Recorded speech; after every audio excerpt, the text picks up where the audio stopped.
आइए देखते हैं DVTV न्यूज।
ये भी तो रिलेट कर रहा है वो ये किस विवेक के साथ वो दोनों कर रहे हैं दिल्ली कर रहा है ये को बाजू गए तो हम एक साथ अटेंडेंट हो रहे 5 अटेंडेंट घंटे ना होता 3 गए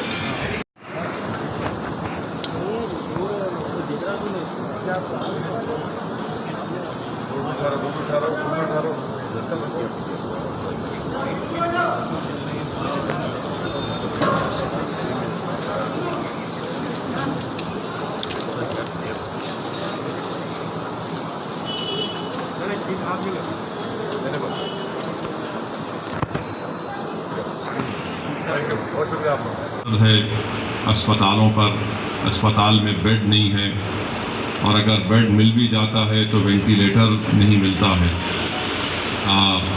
और फिर प्राइवेट हॉस्पिटल्स में भी है, बहुत से मुश्किलात का सामना हम तमाम को करना पड़ रहा है।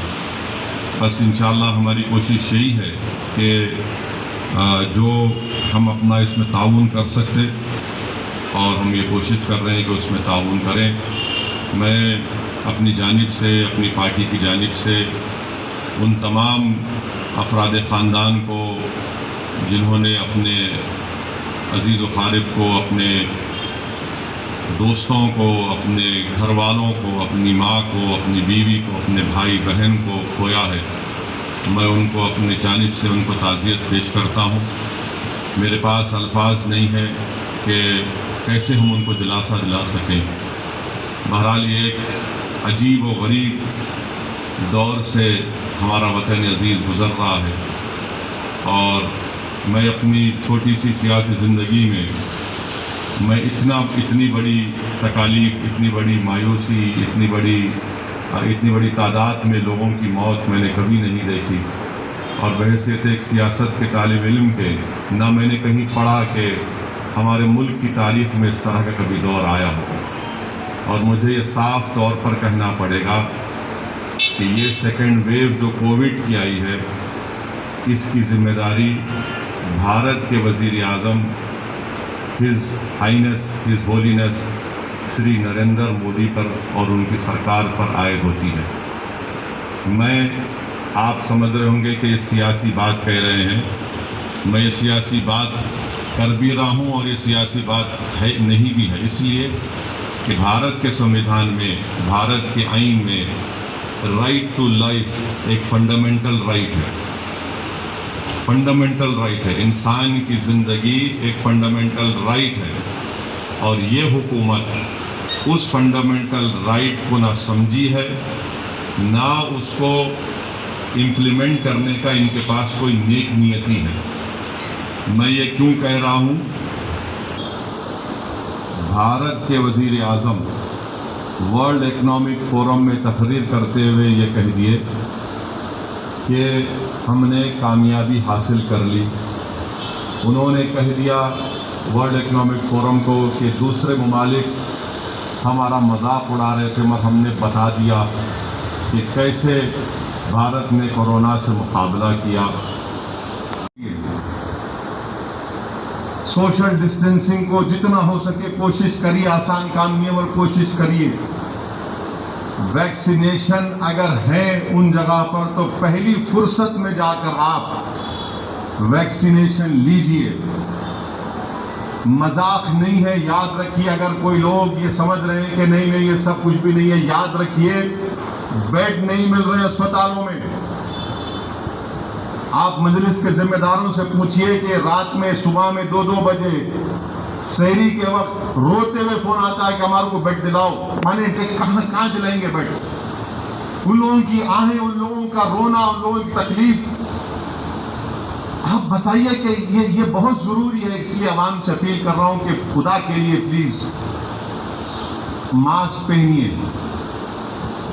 और नौजवानों को बता रहा हूं कि ये सेकेंड वेव में बड़ी तादाद में नौजवान मुतासिर हो रहे हैं, नौजवानों को कोविड हो रहा है। इसीलिए हम तमाम को ये तमाम एहतियाती तदाबीर को इख्तियार करना है, मास्क पहनना है। वैक्सीनेशन अगर सेंटर्स में वैक्सीन है तो फौरन आप प्लीज जाकर वैक्सीन लीजिए, टेस्टिंग करवाइए और अल्लाह के लिए, खुदा के लिए हिमाकत मत करिए। ये कोरोना आपका इनविजिबल दुश्मन है जिसको आप देख नहीं सकते। अगर कोई ये समझ रहा है कि नहीं खाली नज़ला बुखार है, खांसी है, मेरे को कुछ नहीं होता, मैंने नहीं, आपको बर्बाद कर दे रहा अंदर जाके उन्हें। जो लोग आईसीयू से निकल के भी आते 15-20 दिन, 1 महीना उनको ऑक्सीजन लेना पड़ता उनको रिकवरी के बाद भी। खुद मजलिस के कॉर्पोरेटर को जानता हूं, बास के लंग्स डैमेज कर दे रहा है। अब कुछ नहीं कर सकती, इनके हाथ से निकल गया ये। इनके पास कोई डायरेक्शन नहीं है, इनका कोई कंट्रोल नहीं है, कोई ट्रांसपेरेंसी नहीं है। कल मन की बात में एक मर्तबा प्राइम मिनिस्टर ऑक्सीजन के बारे में बात करें, सिर्फ एक मर्तबा। हम प्राइम मिनिस्टर को बोल रहे हैं कि आप पूरे भारत की जनता के लिए वैक्सीनेशन दिलाइए। क्या करना है इतना पैसा रख के? अरे अब तो उठो। क्या आप नहीं देख रहे हैं कि आपके घरों में आपके रिश्तेदार, आपके दोस्त, सहाफी मर रहे हैं? सच्चाई दिखाओ खुदा के लिए, वरना याद रखो ये कोविड तुम्हारे को ही पहुंचेगा। जब तुमको पहुंचेगा तुमको अंदाजा होगा कि तकलीफ क्या होती है। ये गुलामी और बायसनेस छोड़ो, आप दिखाओ उन गरीबों की तकलीफ को, खुलकर दिखाओ। आपका काम है, आप जर्नलिस्ट हैं, तनकीद करो। कौन रोकता है तनकीद करने आपको? मगर कुछ भी नहीं। 1 साल पहले तबलीगी जमात ऐसा बना दिए थे। अब कहां गया आपका वो तमाम जोश और जज्बा, वलवला? कुछ नहीं। रात के 9 बजते के आके दूल्हे भाई बैठ जाते टीवी के ऊपर और पूरे के पूरे ओ ये हो रहा, असदुद्दीन ओवैसी, वो फुला। अरे आप दिखाओ भाई, बताओ। रात में रोक फोन करते, रेमडेसिविर दिलाओ, टोसिलिमेब दिलाओ। कहां से मिलेगा? ये आत्मनिर्भर भारत है। खाली वादे, अब कितना दिए उतना आएंगे, वो प्लान कर दिए, फुलाने है ही नहीं भाई मार्केट में।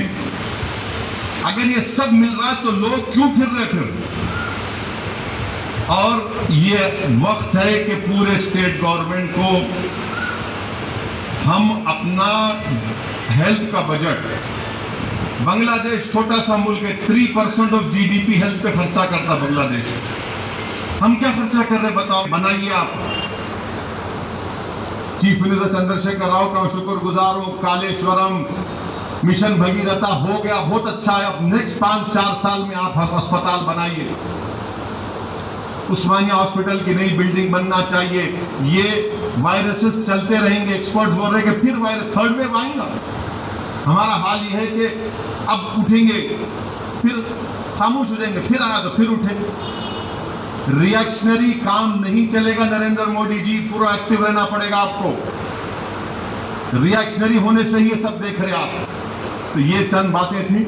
मैं उम्मीद करता हूं कि आपको अब सवालात करने की ज़रूरत नहीं है। तमाम जो बातें हमारे जर्नलिस्ट सोच के आए थे, मैं तो के मुल्क के हर शहरी का वैक्सीनेशन वो देंगे, उसका खर्चा बर्दाश्त करेंगे।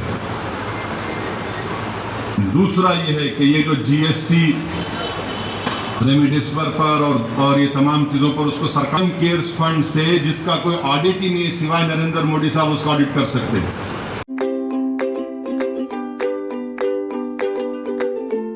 Every child's success story starts here, like a multifaceted diamond. Every student who steps into Success School shines with brilliance, sculptured by teachers polished to perfection. If opportunity does not knock, I will build a door. To us, success comes in cans, not in can'ts. Success is falling 9 times, getting up 10. Some people dream of success, others put their heart and soul into working for it.